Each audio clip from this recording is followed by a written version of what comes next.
घरोघरी मातीच्या चुलीच्या आजच्या भागामध्ये आपण पाहत आहोत की इकडं अवंतिकाच्या पोटामध्ये दुखत असतं. त्यामुळं अवंतिका म्हणते की मला थोडासा आराम करावा लागेल.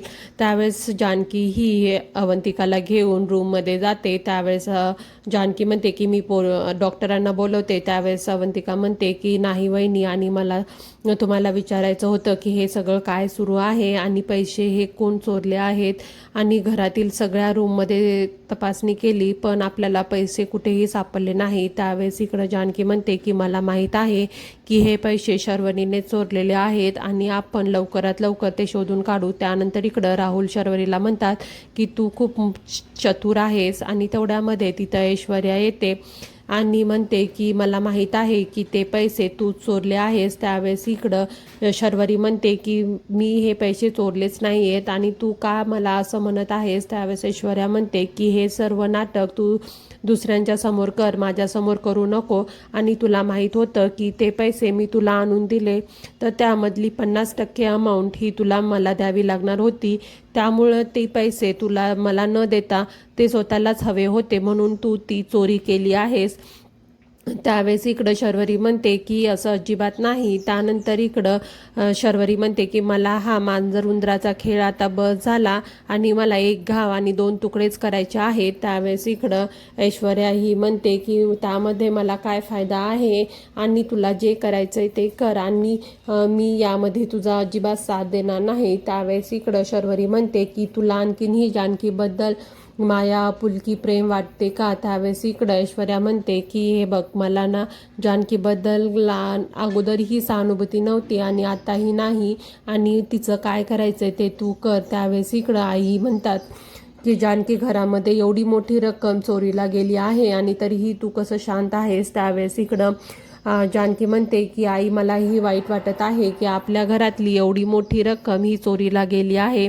तेवढ्यामध्ये तिथं ऋषिकेशी येतात आणि आईंना म्हणतात की आई, तू त्रास करून घेऊ नको, आणि जानकीलाही हे पैसे चोरीला गेल्याचं वाईट वाटतच आहे.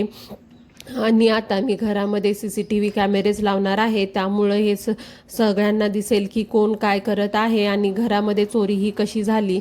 त्यावेळेस इकडं जानकी म्हणते की हो, आपण हे अगोदरच करायला हवं होतं, आणि चोर हे घरातलाच आहे.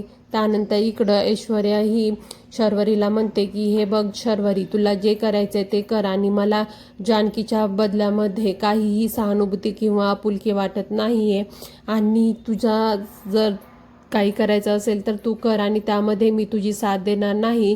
कारण की तू इथे खून करून आपल्याच घराच्या मागच्या अंगणामध्ये ती बॉडी ठेवून तिथंच वेपन ठेवतेस, असा मी हलगर्जीपणा करू शकत नाही. त्यावेळेस इकडं शर्वरी म्हणते की मला माहीत आहे तू किती मूर्ख आहेस ते. त्यावेळेस इकडे ऐश्वर्या म्हणते की तू मला नको सांगू की मी कशी आहे आणि मला काय करायला पाहिजे. त्यावेळेस इकडं शर्वरी ऐश्वर्याला म्हणते की जर तू हे केलेस आणि तुझ्यावरती जर ते आलंच नाही तर तू करू शकतेस. त्यावेळेस इकडे ऐश्वर्या थांबते आणि मग शर्वरी सांगते की हे सर्व आपण प्लॅनिंग करूयात, पण याच्यावरती तू केली आहेस असं कुठेच येणार नाही, आणि तू त्यामधून सेफली बाहेरही पडशील. त्यावेळेस इकडे ऐश्वर्या म्हणते की काय प्लॅन आहे.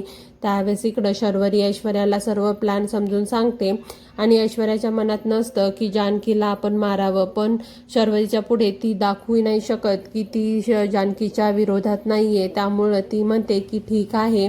आणि त्यानंतर इकडं ऋषिकेशला जानकी म्हणते की तुम्ही घरामध्ये CCTV कॅमेरे बसवणार आहात का. त्यावेळेस ऋषिकेश म्हणतात की हो, आणि आपल्या घरामधली एवढी मोठी रक्कम ही चोरीला गेली आहे, त्यामुळे इकडं जानकी म्हणते की आपल्या घरामध्ये ही रक्कम आहे, फक्त शर्वरीलाच माहिती होतं आणि दुसरं कोणालाच माहीत नाही, आणि तिनेच हे सगळं केलं आहे. त्यावेळेस इकडं ऋषिकेशला जानकी म्हणते की आपण CCTV कॅमेरे लावले तर ती आणखीन अलर्ट होईल, त्यापेक्षा आपण हिडन कॅमेरे लावूयात. त्यानंतर इकडं ऋषिकेश म्हणतात की ठीक आहे, आपण हिडन कॅमेरेज लावूयात, आणि जानकी पण त्याला होकार देते आणि म्हणते की ही घरातच चोरी झालेली आहे, बाहेरच्यांनी कोणीही ही चोरी केलेली नाही, आणि मला पूर्ण विश्वास आहे. त्यावेळेस इकडं किचनमध्ये अवंतिका ही कुकर लावत असते. त्यावेळेस जानकी म्हणते की मी स्वयंपाकाचं बघते. त्यावेळेस अवंतिका जानकीला म्हणते की वहिनी एवढी मोठी रक्कम ही कोण चोरली असेल आणि आपल्याला खरंच त्याचा पत्ता लागणार आहे का. त्यावेळेस जानकी म्हणते की ही चोरी ही शर्वरीनेच केलेली आहे आणि आपण ते सत्य शोधून काढायलाच हवं. त्यानंतर इकडं अवंतिका म्हणते की शर्वरी ही ऐश्वर्याची परीक्षा घेण्यासाठी खूप काही करू शकते.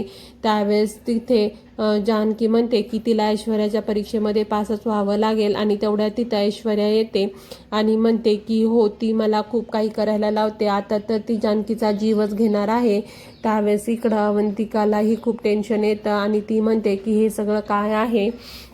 त्यावेळेस इकडं ऐश्वर्या मी म्हणते की ज्यावेळेस मीही हे ऐकलं त्यावेळेस मलाही खूप राग आला होता, पण तिथे शर्वरी असल्यामुळं मी तिला काहीच बोलू शकले नाही. त्यावेळेस इकडं जानकी म्हणते की मी ही रिस्क घ्यायला तयार आहे आणि त्यासाठी मला काहीही होणार नाही, तू माझ्यावरती विश्वास ठेव आणि तुला शर्वरीचीच मदत करावी लागेल. तेवढ्यामध्ये तिथं शर्वरी येते आणि म्हणते की वहिनी तुम्हाला काय वाटत आहे आणि घरातले एवढे पैसे कोण चोरले आहेत आणि त्या चोराचा आपल्याला हिशोब लागणार आहे का. त्यावेळेस इकडं शर्वरी जाताना ऐश्वर्याला बोलून जाते आणि त्यानंतर ते जानकी सांगते की तू जा आणि शर्वरी काय म्हणते ते बघ. त्यावेळेस इकडं अवंतिका म्हणते की ही शर्वरी किती खालच्या थराला जाऊन विचार करत आहे, आता तर ती तुम्हाला मारण्याचाही प्लॅन करत आहे आणि मला खूप टेन्शन येत आहे. त्यावेळेस इकडं जानकी म्हणते की तू अजिबात टेन्शन घेऊ नको आणि इकडं ऐश्वर्याला घेऊन शर्वरी बाहेर येते आणि म्हणते की हीच गाडी घेऊन जानकी बाजार समितीच्या मीटिंगला जाते ना. त्यावेळेस ऐश्वर्या म्हणते की हो हीच गाडी घेऊन जाते. त्यावेळेस इकडं शर्वरी पकड घेऊन येते.